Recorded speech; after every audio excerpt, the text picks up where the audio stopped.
Prezados pastores Luiz Pedroso e pastora Sandra, caro colega pastor Gilson Bétega, meus caros irmãos e amigos.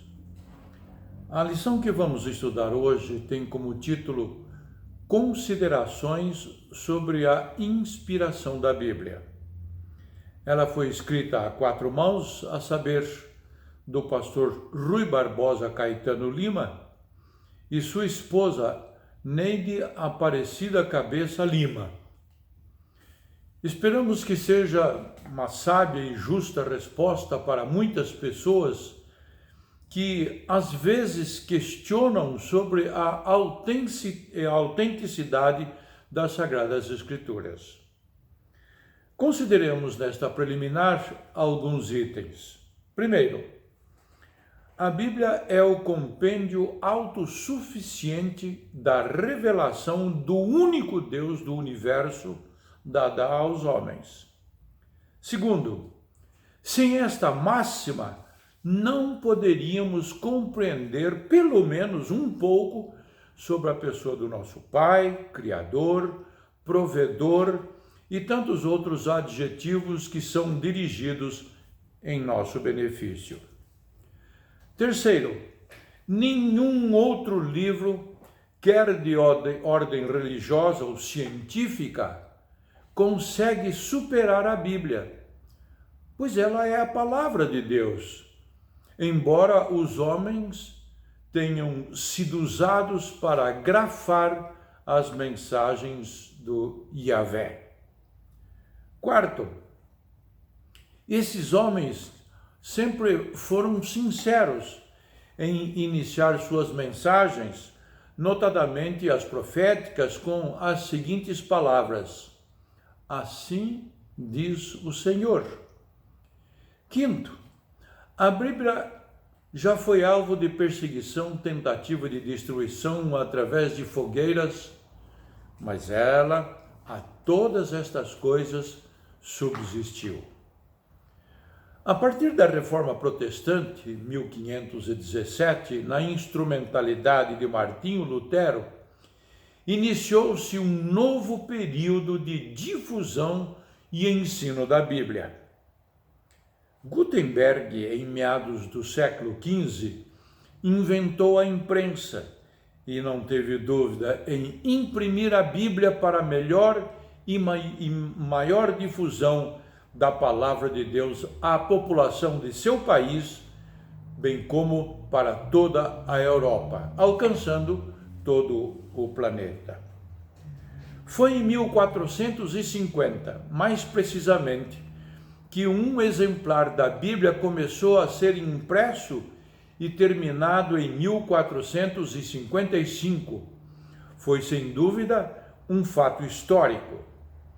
Agora vamos entender um pouco sobre a inspiração da Bíblia e é com o apóstolo Paulo que vamos rever através da sua segunda carta escrita a Timóteo, no capítulo 3, versículo 16, que diz: toda a Escritura é inspirada por Deus.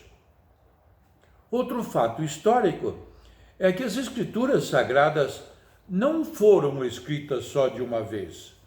Veio através dos tempos, com eventos da época e em lugares diferentes. A gente tem curiosidade de entender, pelo conhecimento humano, como foi essa transmissão.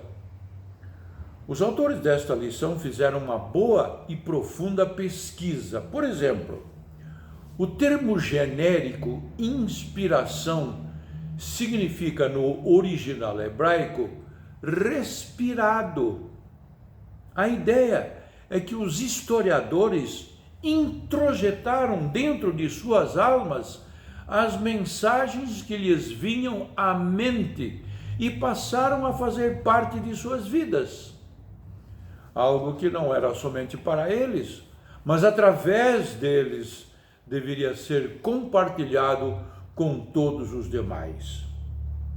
E no texto grego de 2 Timóteo, capítulo 3, verso 16, tem o sentido de soprado, isto mesmo, soprada uma mensagem aos ouvidos dos seus servos, a qual deveria ser repassada aos demais comungantes da promessa de redenção. Houve também manifestações que a ciência classificaria como fenômeno, que são as teofanias, isto mesmo, manifestações sensíveis de Deus aos homens. Diretamente este fato aconteceu no período do Velho Testamento. Então, quais foram os que receberam mensagens diretamente de Deus e as registraram? Abraão, Jacó, José, Moisés, dentre outros tantos. Houve também revelação que veio pela inspiração, de modo que tais mensagens foram inspiradas diretamente na mente dos profetas, os quais fizeram o registro no exato momento do acontecimento. Entretanto, a melhor revelação veio através de homens escolhidos e que se dispuseram voluntariamente, de forma inteligente e livremente, a registrar a vontade de Deus. Por exemplo, Deus manda o profeta Jeremias escrever algo a respeito de Israel, de Judá e de todas as outras nações. Um outro fato importante e de registro histórico: Jeremias ditou todas as palavras que Deus tinha falado para o escriba Baruque. Mas depois que o rei Joaquim queimou esse primeiro rolo lido em sua presença, Deus manda que Jeremias reescreva outro rolo com acréscimos, como diríamos hoje, uma segunda edição. Todo este aprendizado dá-nos a impressão de cair em algo como escamas dos nossos olhos, que até então não havíamos visto e aprendido. Que maravilha! Diante de tanta informação e conhecimento que nos são repassados, ficamos atônitos e reconhecemos a pequenez do nosso entendimento. Por isso que às vezes queremos ver e conhecer a autenticidade dessas informações históricas, não é mesmo? Mas quando a gente lê Salmos capítulo 97, verso 7, que diz: os testemunhos do Senhor são dignos de confiança, a gente se cala. Mas Deus não nos deixa na dúvida enquanto seres humanos. Por isso, temos alguns elementos que mostram vestígios da autenticidade da lavratura do texto bíblico.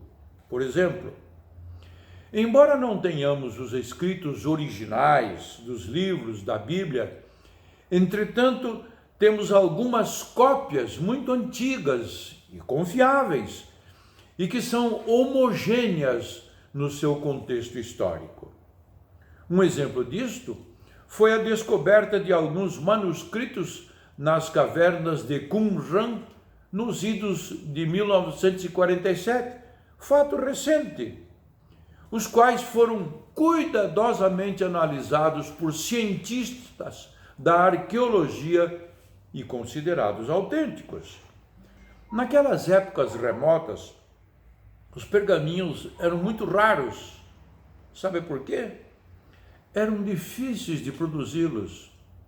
A questão da tinta, a falta de pessoas letradas para a redação das informações orais, que chamamos de tradição, isto é, vem de gerações anteriores.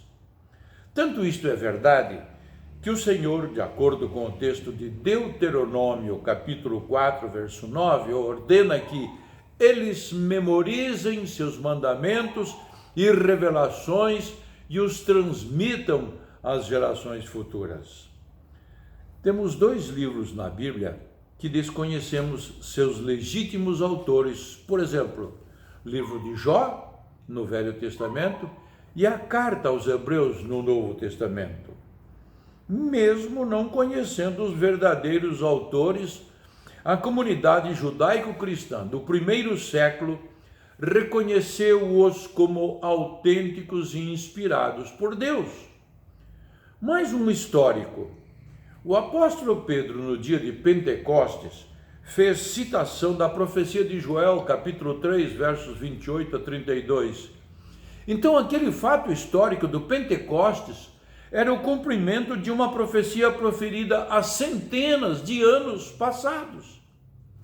Temos ainda outros auxílios da ciência, tais como arqueologia e geografia, que atestam pelas descobertas dos fatos históricos acontecidos em terras bíblicas há centenas, quiçá milhares de anos passados.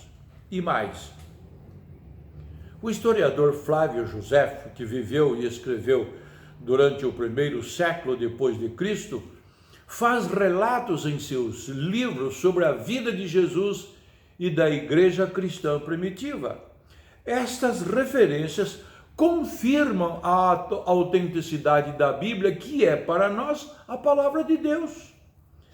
Finalizando este nosso estudo, não há como duvidar da fidedignidade da Bíblia como sendo a palavra de Deus, embora as escritas tenham merecido a participação humana. E o que pode ter acontecido, não de propósito, mas condições circunstanciais, são diferentes pontos de vista dos redatores ou das fontes em relação a um mesmo episódio, ou ainda alguma palavra ou frase adaptadas à língua dos copistas no momento da tradução. Não há como distorcer a verdade de que a Bíblia é a única fonte de informação sobre o Criador, o universo, o homem, o pecado, a promessa de salvação, a presença do Emmanuel Jesus, bem como da sua breve volta. Que Deus nos abençoe no entendimento da sua palavra, que só pode acontecer pela inspiração e atuação do Espírito Santo. Não deixe de ter este contato diário com Deus, falar com Ele e ler as suas mensagens sempre atuais. Que Deus abençoe.